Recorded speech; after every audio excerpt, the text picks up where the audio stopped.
Picture this: a jagged rock slicing through the icy grip of San Francisco Bay, surrounded by waters hungry for blood. It's June 1962, and Alcatraz, the rock, stands as the ultimate cage, a fortress where hope goes to die.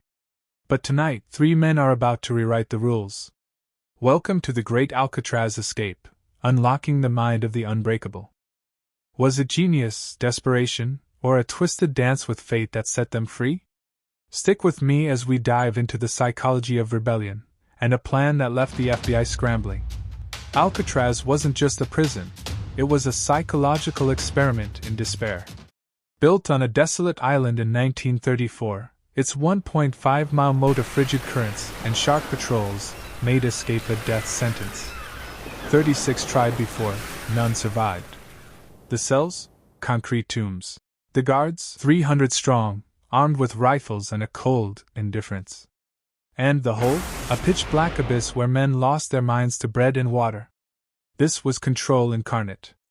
Yet, in cell block B, Frank Morris and the Anglin brothers, John and Clarence, weren't breaking. They were planning. Meet Frank Morris, the mastermind. A lifer with a rap sheet that reads like a crime novel: bank heists, burglaries, and 4 escapes from Louisiana pens by age 35. Orphaned in D.C. at 11, he bounced through reform schools, his 133 IQ turning survival into art. But behind those sharp eyes, a boy betrayed by a system that branded him incorrigible. Psychology tells us, rejection fuels defiance. Morris didn't just want out, he craved victory. Then there's John and Clarence Anglin, Georgia farm boys turned outlaws. Born in 1930 and 1931 to a family of 14, they traded plows for pistols in their teens, robbing banks across the South. Their 1956 Alabama heist netted $18,000, lost to a river during a getaway. Sentenced to 15 to 20 years, they honed their escape skills in Atlanta and Leavenworth. John, the quiet strategist; Clarence, the bold executor. Together? A bond forged in poverty's fire, where loyalty meant life. How do 3 strangers become a crew? Shared misery on the rock. Morris arrived in 1960, the Anglins in 1961, cells side by side in B block. Yard whispers about old scores sparked an alliance. Morris saw their potential, the brothers' farm-honed hands, their unbreakable trust. No snitches here, betrayal was a death sentence. But dig deeper into their minds. Morris sought intellectual triumph, the Anglins, a chance to honor their mother's prayers for redemption. Alcatraz stripped it all away, no visitors, no letters, just the endless clang of steel. What grows in that void? A plan? It started with spoons, stolen from the cafeteria, scraping at the vent grates behind their cells. Night after night, after 9 p.m. lights out, the scrape scrape scrape became their heartbeat. Dust? Swallowed or smeared into walls.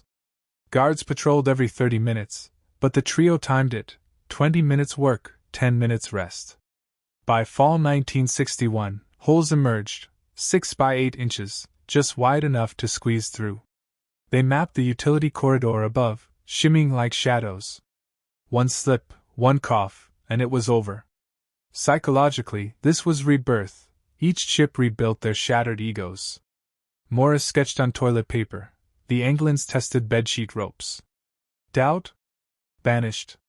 Doubt gets you caught. Spring 1962, the plan took shape: dummies in beds, a roof climb, a shore dash. The decoys were Morris's masterpiece: heads molded from soap, toilet paper, and plaster, topped with barber floor hair and painted flesh tones. Weighted with cement, capped with nightcaps, they fooled the dawn spotlight. Not your average Halloween prop.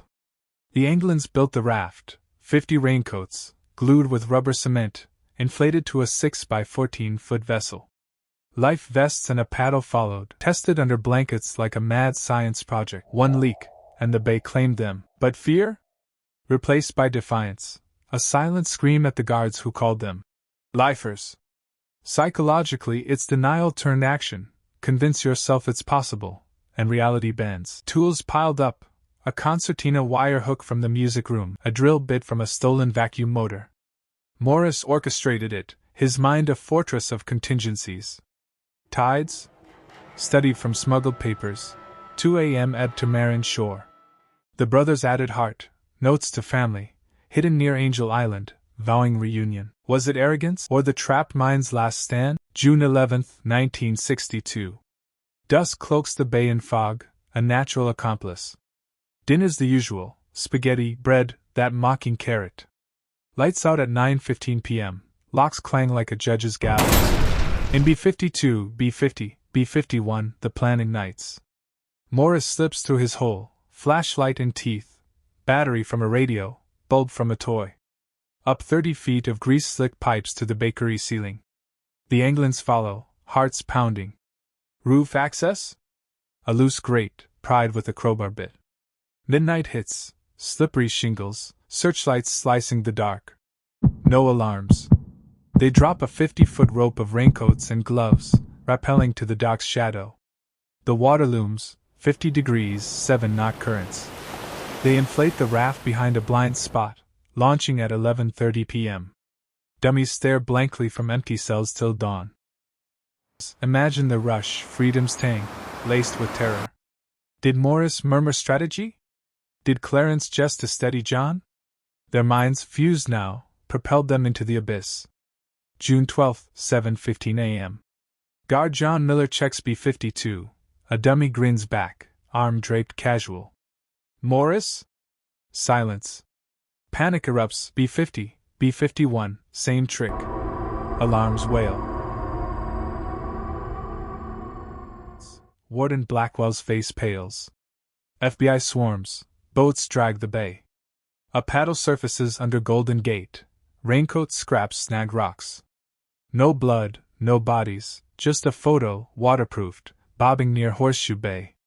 The hunt explodes. J. Edgar Hoover rages as tips flood, Seattle, Mexico, Brazil. A 1975 Brazil photo. 2 men resembling the Anglins, aged but alive. Family swears to 1963 Christmas cards. We're alive. Currents could have swept them to Marin, a 4-mile hike. Drowning odds?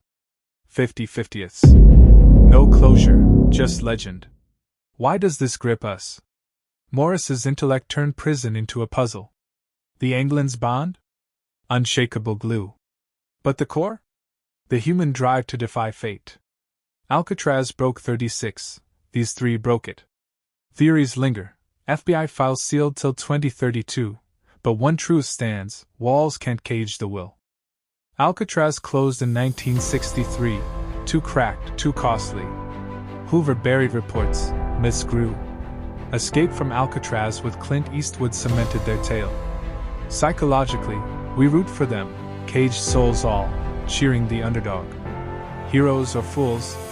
You decide. As fog lifts, one question haunts: did they survive? A quiet life, or the bay's cold grip? The files say. Presumed drowned. But legends endure. If this plunge into the rock's darkest night hooked you, hit that like button. It reveals more escapes to your feed. Comment below. Did Morris and the Anglins make it? Shadowy survivors or sunken ghosts?